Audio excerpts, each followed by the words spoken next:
الحرب، ولكن ذكريات كثيرة في هذه الحرب وقصص طويلة لا زلنا نكشف عنها، وبقيت مع أبطال هذه الحرب وبقيت مع جنودها المجهولين اللي بنحاول إننا ننقب عنهم حتى نسمع كواليس هذه الحرب التي كل عام نكتشف فيها المزيد والجديد. معنا في الاستوديو ضيوفنا وضيوفكم اللواء نصر سالم، رئيس جهاز الاستطلاع الأسبق وأستاذ العلوم الاستراتيجية. مساء الخير يا فندم. أهلا وسهلا. كل سنة وحضرتك طيب. كل سنة وأنتم ومصر كلها طيبة. وحضرتك طيب. ومعنا أيضا الرائد سمير نوح، أحد أبطال المجموعة 39 قتال. أهلا بيك يا فندم. أهلا يا فندم. من رجال الشهيد البطل إبراهيم الرفاعي يا فندم. رحمه الله. هنسمع طبعا رحمه طبعا الله. يعني تحية لكل شهدائنا يعني. عن تكوين المجموعة 39 بقيادة العميد إبراهيم الرفاعي عليه رحمة الله في أعقاب نكسة 67. ومادام حضرتك ذكرت اسمه في بداية الحوار، نسمع منك كيف تم انتقاء أفراد المجموعة. بسم الله الرحمن الرحيم. بداية بهنئ شعبنا المصري والعالم الإسلامي بحلول شهر رمضان الكريم.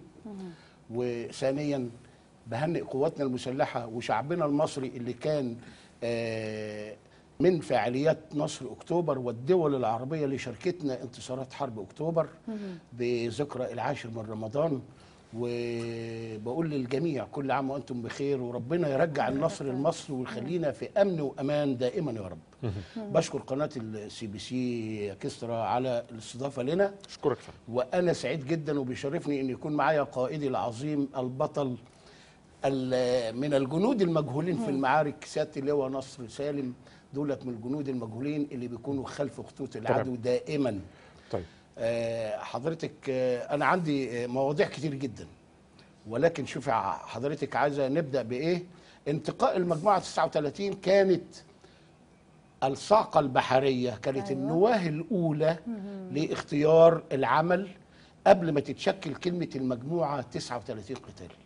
كانت الصاعقة البحرية كانت بقيادة النقيب بحري إسلام توفيق قاسم، البطل وسام عباس حافظ كان ملازم أول، والمرحوم ماجد ناشد كان ملازم أول، و28 صف ضابط، منهم الشهيد الله يرحمه استشهد بعد كده الجيزي محمد شاكر، غريب جودة، أمين شاهين، السيد محمد، مجموعة كبيرة اللي هم 28 اللي كانت بداية أول عمليات المجموعة قبل ما يسموها المجموعة 39.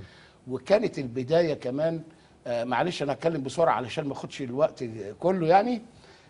كانت أمريكا أمدت إسرائيل بصواريخ تجربها فينا في 67. فطبعا قالوا لازم نجيب صاروخ من الصواريخ دي. كان عندنا لسه الخبراء الروس أيامها بيعملوا معانا في تدريبات القوات المسلحة. فقالوا عايزين، فقالوا لا، الصاعقة البحرية في رقيب أول ربنا يرحمه اسمه عبد المنعم أحمد غلوش من بيرما غربية، عبر القناة وبدل ما يجيب صاروخ جاب 3 صواريخ. وساعتها ادوهم للروس، عملوا عليهم الاختبارات، والروس نفسهم قالوا احنا ما كناش مصدقين، بنطلب من المصريين صاروخ يجي لنا 3 صواريخ. طبعا هو ده المقاتل المصري وعمل عليهم التجارب، وبدل ما هي لقيناها 6 كيلو فبعدت القوات والحاجات دي، وكل ده كان في حب مصر. تمام. الحقيقه دايما في العمليات العسكريه دايما ما بيكون دور جهاز الاستطلاع دائما بيأتي في المقدمة، لأنه هو دائما جهة المعلومات، جهة الرصد، وبالتالي بيمد القوات العاملة على الأرض بالمعلومات لكي تقوم بتنفيذ المهام بكل كفاءة. مش كده يا فندم؟ طيب، وأنا بتحدث مع سيادة اللواء الدكتور نصر سالم رئيس جهاز الاستطلاع الأسبق بالقوات المسلحة. أكيد لكم ذكريات وأنتم كنتم في الميدان، ومش بس في الميدان، كنتم خلف خطوط العدو لكي تنقلوا المعلومات للقوات المقاتلة في الخلف. ذكريات سيادتك إيه عن هذه المهام؟ ذكريات يعني ايه، انت عارف جبل الجليد؟ تمام. هو ده الاستطلاع. جبل الجليد. جبل الجليد اللي ظهر فوق. ودائما يعني ايه، اي بيان عسكري كنا بنسمع قوات الجويه دمرت، المدفعيه دمرت، الصاعقه دمرت، الدبابات دمرت، انما عمر ما يبقى في بلاغ يقول ايه قوات استطلاع اكتشفت. ايوه.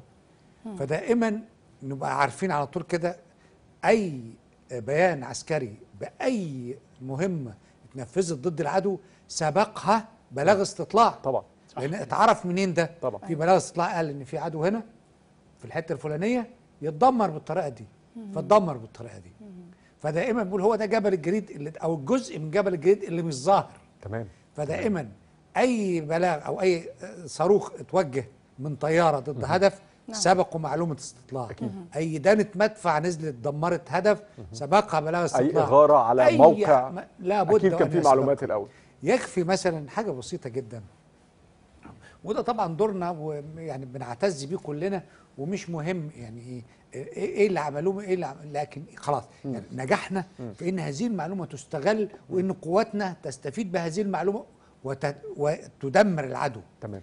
عايز اقول ان سنه 67 لما انسحب الجيش المصري كله بعد امر الانسحاب اللي اتاخد القوات انسحبت كلها والمعابر اتشالت، بقي عنصر لم ينسحب على الاطلاق وهو عناصر الاستطلاع كلها. يعني اي واحد عندنا اللواء فيه سريه استطلاع، الفرقه فيها كتيبه استطلاع، الجيش ليه عناصر استطلاع على الرئاسه العامه. فدائما لان العدو او نقول عناصر الاستطلاع لما بتعمل بتنفصل عن قواتنا وتبقى مهمتها موجوده بالقرب من العدو او ملاصقه ليه باستمرار عشان هي بتبلغ عنه. فلما صدرت الاوامر القوات انسحبت، عناصر الاستطلاع ليس عندها طرف ان تترك مكانها. يعني هي ملاصقه للعدو في اي مكان. كانت موجوده في الضفه الشرقيه على الرغم من انسحاب القوات العامله. فبقيت من 5 يونيو وقبلها منذ تواجد القوات، والقياده لما لقت كل العناصر ديت موجوده انا كعنصر استطلاع انا شغلتي اراقب العدو. طب العدو موجود هسيبه وارجع؟ لا ما اقدرش اسيبه. فبقيت فكان هنا دور القياده بقى ان ايه؟ المرونه والذكاء والحنكه بتاع القياده، خليك مكانك استمر وبيبلغ على. وبدانا العنصر ده مهمته يقعد اسبوع ويرجع، لا ببعت عنصر اخر بداله يقعد شهر. صغرت الحجم بتاعه وزودت امكانياته سواء كان في الاجهزه اللاسلكيه او في الاكل او في الذخيره او في وهكذا. يجي يروح مكانه عنصر قادر على انه يقعد شهر. لما نيجي نغيره بعنصر قادر على انه يقعد شهرين، قادر على انه يقعد 3 4 5 6. الحاجه الجميله جدا بقى ايه؟ زعيم الراحل جمال عبد الناصر رحمه الله رحمه الله عليه كان حريص على ان يلتقي قاده هذه المجموعات لما يرجعوا بنفسه ويقعد معاهم. بيقابلهم فين؟ مش في القياده، ده بالليل في التوقيت ده زي دلوقتي في بيته بيقابل الناس دي. تشجيع ودفع للروح المعنويه ويقعد عشان الناس تتكلم براحتها. بينقلوا الصوره كامله، ده رقم 1. رقم 2 احنا الاجيال الصغيره لما كنا بنقعد مع القاده بتوعنا قاده السريه وقاده زمايلنا القدام، لا ده منا انتوا قابلتوا عبد الناصر وقال لكم ايه وقلت له ايه؟ لا ده احنا عايزين نعدي النهارده قبل بكره. انا ما يفوتنيش ده يا فندم. حضرتك قابلت زعيم جمال عبد الناصر في لا يعني كنت لسه صغير. كنت لسه متخرج. أيوه. انما كان امنيه حياتي ان فعلا عايز اخش بسرعه، عايز اقابل عبد الناصر، عايز اشوفه. فكان ده لوحده كان حافز. يعني اقول لك الناس لسه لما كانت ترجع وتحكي لنا عن عبد الناصر حكاوي، ايه ده؟ هو ده عبد الناصر؟ هو ده الاسطوره اللي انتم بتشوفوه؟ يعني مثلا على سبيل المثال الراجل لما بيقعد معاهم في بيته في الانتريه بتاعه يقول لك الانتريه اللي في بيت عبد الناصر يمكن ما اتغيرش من 10 سنين. مظبوط. منحول اللي بتاع فيش ليه وبره فيش. يعني تخش اي بيت النهارده تلاقي لا الصالونات الانتريات ده قاعدين في صالون او في بيت عبد الناصر في الانتريه بتاعه اللي يعني يقول لك السوست بتاعته دايبه. الله يرحمه. هادي نعم. يعني لما يجي بعد عبد الناصر ما مات بيشوف بكام سنه الناس بيقول لك ناصر ما جاش الكلام ده من فراغ. اكيد. طيب اهم واثمن المعلومات يا فندم اللي رصدتموها؟ اهم واثمن المعلومات احنا 6 اكتوبر الساعه 2 الظهر لما عملنا الضربه الجويه ب 200 طياره او اكثر، وكل طياره طلعت عارفه الهدف بتاعها فين واصابته في مقتل، ونجحت الضربه الجويه بامتياز. كل هذه المعلومات سبقها او كل هذه الضربات سبقها معلومات الاستطلاع. اكيد. لما اكتر من 2000 مدفع بعد كده فتحوا نيرانهم على اهداف العدو سبقها معلومات استطلاع اللي ادت المعلومات دي للمدفعيه تضربها. لما في 5 فرق تشكيلات القوات المسلحه عبرت القناه وعبرت خط بارليف ودمرت كل القوات الموجوده، كل هذا الكلام كان بناء على معلومات الاستطلاع. طبعا. معلومه الاستطلاع لا تاتي فقط بان هناك عدو بالشكل الفلاني، لا ده في عدو قد كده امكانياته كذا، اعماله المنتظره كذا، قدراته كذا، نقط الضعف بتاعته ايه ممكن تضربه فيها، نقط القوه بتاعته ايه تجنبها. بتكشف العدو بمعنى اصح، بمعنى بعيد عن ان النظر انا يعني. بأدي زي ما بنقول بندي العدو على صينيه من فضه، نقول له اتفضل دمر العدو هنا.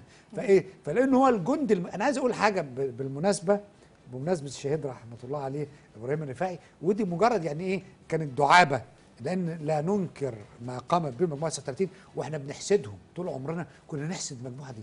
بيقدر بيشوف العدو بيدمره، انا شايفه وعايش في وسطيه ومش قادر اضربه لان انا لو ضربته ضيعت مهمتي. ايوه مظبوط. هنكمل باقي القصص دي بعد فاصل قصير. ابقوا معنا وما تبقى من ذكريات من حرب اكتوبر مع ابطالها وجنودها المجهولين.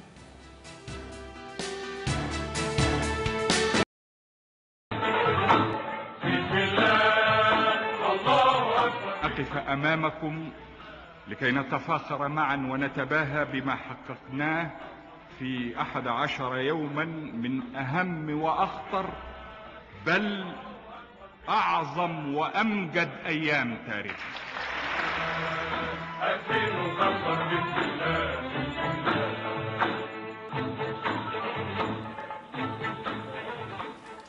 أهلا بحضراتكم مرة أخرى، وأتحول إلى الرائد مقاتل سمير نوح أحد أفراد المجموعة 39 قتال من أبطال حرب أكتوبر.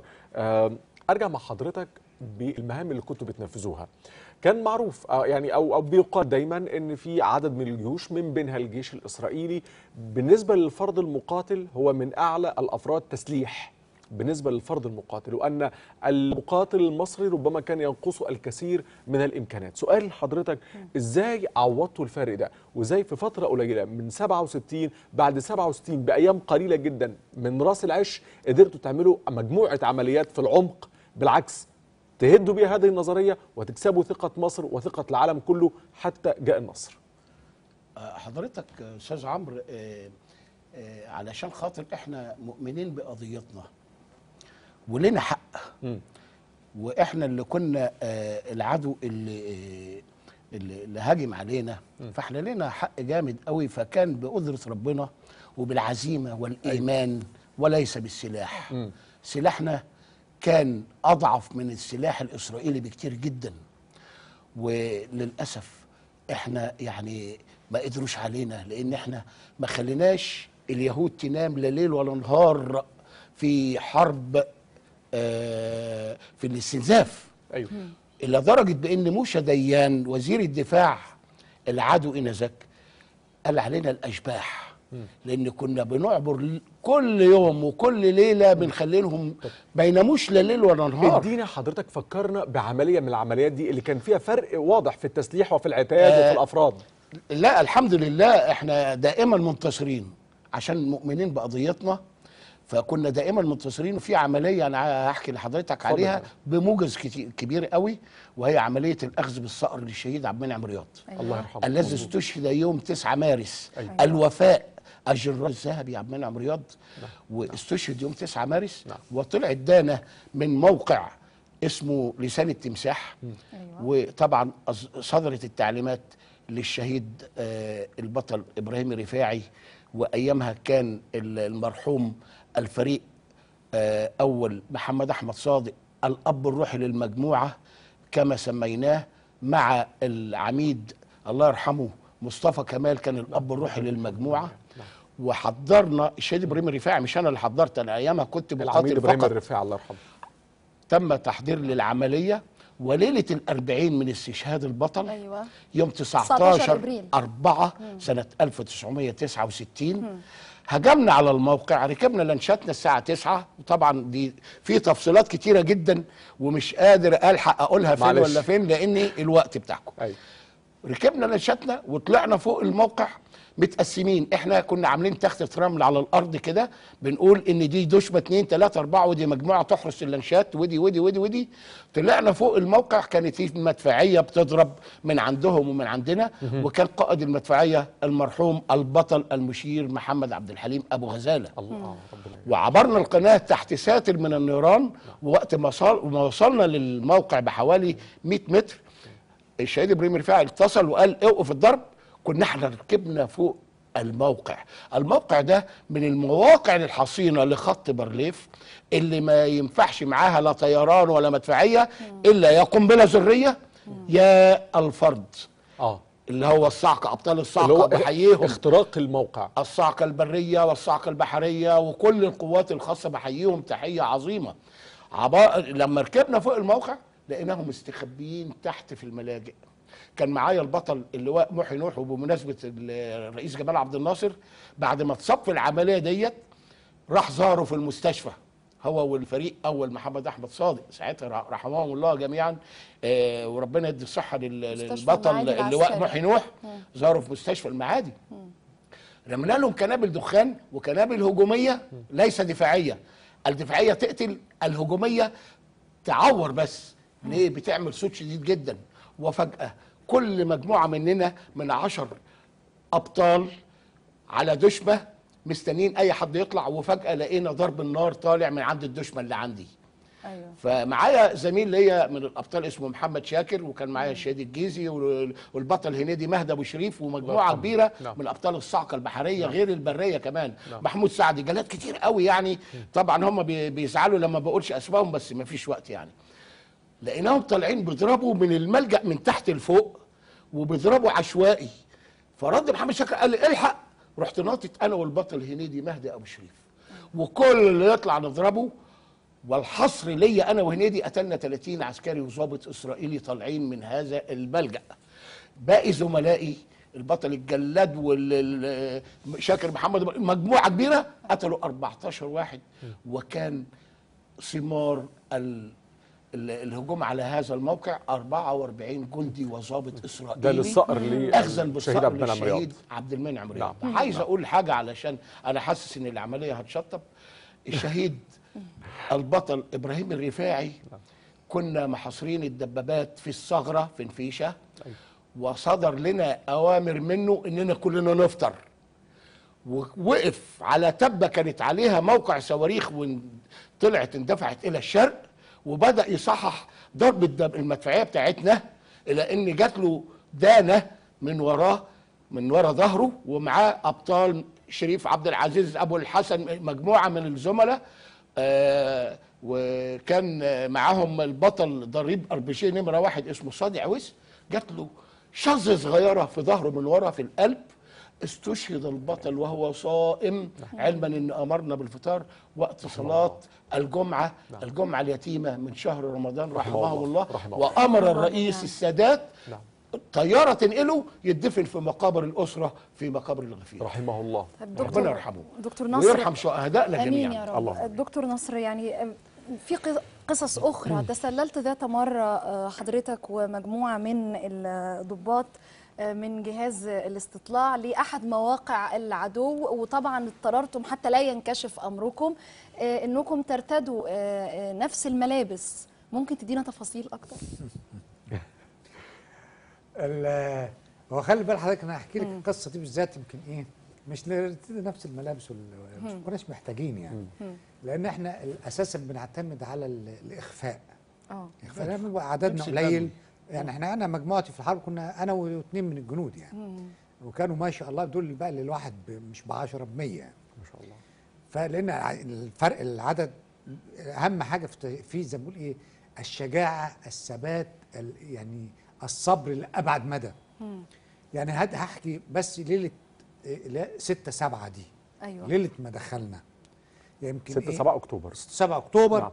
نعم. انا كان المفروض ايه يعني يوم 6 اكتوبر ده كان المفروض هاخد، كان لسه الحرب لسه ما نعرفش هتبدا ساعة الصفر ما كانتش لسه معلومه مظبوط، مش معروف. فانا هنزل يوم 6 اكتوبر هتحرك 30 كيلو، وبعدين بعدها تاني يوم هتحرك حوالي 30 او 40 كيلو، يبقى دي 60 70 كيلو عشان اوصل للمكان بتاعي ابقى جاهز لما الحرب تقوم ان انا ابلغ.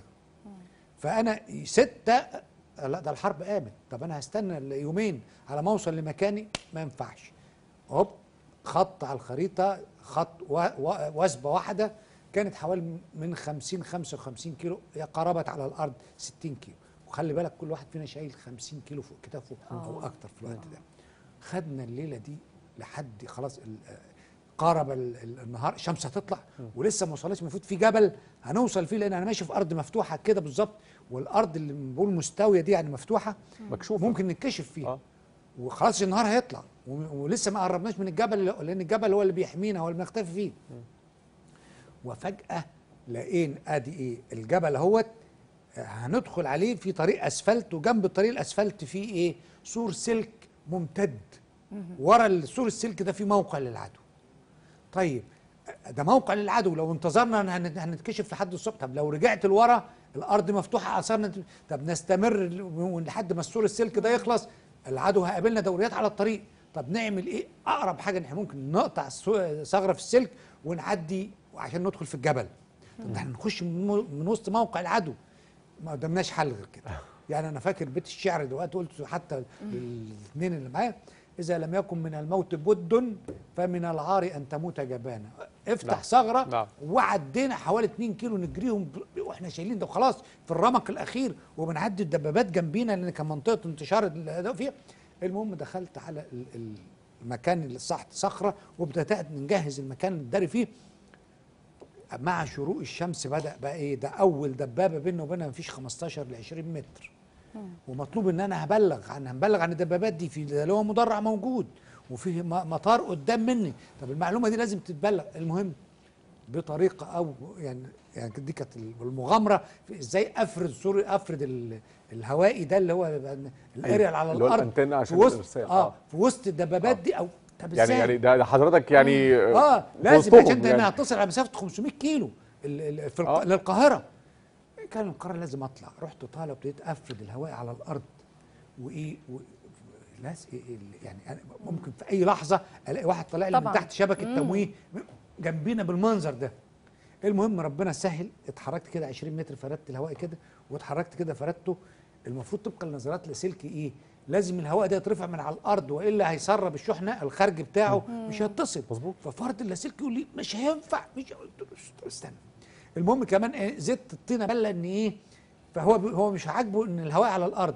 فانا جاي ارجع لقيت الهواء لونه زيتي زيتوني كده، والرمله صفرا اللي هو فوقيها وزلط وكده، فخفت يبان. فابتديت اخبي الزلط او الهواء ده بزلط وبرمل وكده. فعادل سمره اللي هو فرد عمل لي كده رحت راجع طبعا بسرعه. كل ده وايه يعني في جنبينا الناس بتتحرك واحنا المسافه قريبه. ورحت راجع يعني من اللي نفعنا ان احنا ما بنتكلمش بالصوت ولا كان صوتنا نفع، بنتكلم بالبرق اللاسلكي اللي هو زي التلغراف كده. مظبوط. اول بلاغ بلغه مدرع ومطار.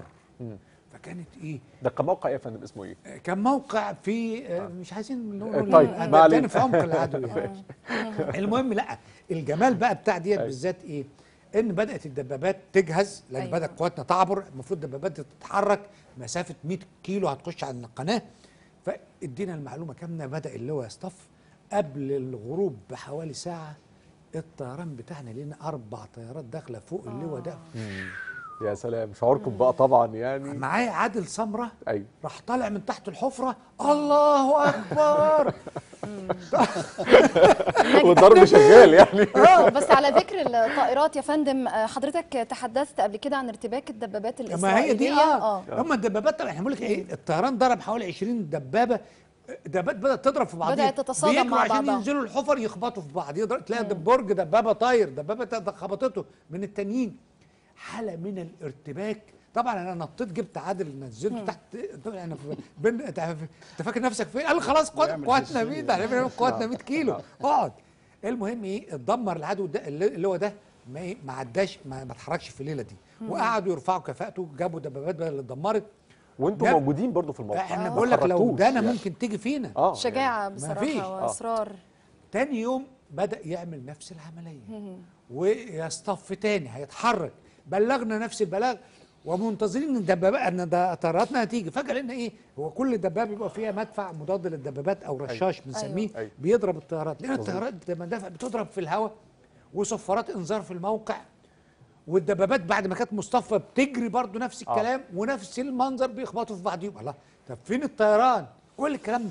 فقاعدين نبص طيران مفيش طيران، فبنبص فين بعد دقيقه او دقيقتين لنا اللي فوقيه ده طيارات اسرائيليه هم مش هم حاله من من هم الذهول من أعتقدوا الذهول أنها يعني. فده كان تاني يوم يعني سألقي في قلوب الذين كفروا. سبحان الله. فسبحان الله ده ايه موقف الله. من احد المواقف اللي كلمة أخيرة سيادة الرائد. كلمة أخيرة، أنا بقول رحمة الله على كل شهدائنا اللي ضحوا بأرواحهم، منهم الشهيد الجيزي والشهيد إبراهيم الرفاعي، الشهيد عصام الدالي، الشهيد موسى عبد العاطي، الشهيد محمد عبد الحليم الشامي، كل من ضحى بحياته في سبيل مصر. وكل شهيد من الشهداء اللي أنا بذكرهم له قصة كبيرة جدا. الشهيد أحمد مطاوع، قصص كتيرة جدا عن كل شهيد. لما تلاقي الشهيد أحمد مطاوع يسلم نفسه، لان كان في حته اخفاء وتمويه في القوات المسلحه ان احنا سرحنا ناس عشان الحرب، ويسلم نفسه قبل ما يجي له استدعاء ويطلع يوم 6 اكتوبر لما ضربوا منطقه بلاعيم وخليناها 3 ايام نار جهنم فيها، وسقطت الطياره اللي فيها شهيد احمد مطاوع اللي سلم نفسه للوحده بدون ما حد يستدعيه. ده كلام الشهيد الجيزي. كان ممكن ينسحب من المنطقة اللي حصل عليها الإنزال، وقعد 9 أيام يقتل كل يوم جندي إسرائيلي، وفي الآخر القائد الإسرائيلي عمل له تعظيم سلام تحية إنه أبى إنه ينسحب ولازم يدمر. تحية لشهدائنا طبعا كل التحية، وبنضم صوتنا لأصوات حضراتكم، وكل عام وحضراتكم بخير، لجميع أبطال حرب كل أكتوبر التحية والتقدير طبعا لكم للشهداء وللأحياء، كل التحية والتقدير، وللجميع طبعا منا يعني ما ولسه ما نقدرش نقول غير أخدوش كل حقهم الشكر هؤلاء يعني. طبعا الأبطال. طبعا ده لسه الحق يعني ده من عند ربنا ان شاء الله. ان شاء الله يا الحق فندم. ده من عند محتاجين ربنا. ساعات شكرا جزيلا للحديث عن هذه الرائد سمير نوح احد شكراً. افراد المجموعه 39 قتال. شكرا جزيلا لحضرتك يا فندم. شكرا يا فندم. واللواء الدكتور نصر سالم رئيس جهاز الاستطلاع الاسبق، كل الشكر يا فندم لحضرتك، شرفتونا. كل عام وحضراتكم بخير. شكرا لتلبية الدعوة. متشكر، مشاهدينا متشكر. شكرا على المتابعة. تصبحوا على ألف خير. الى اللقاء.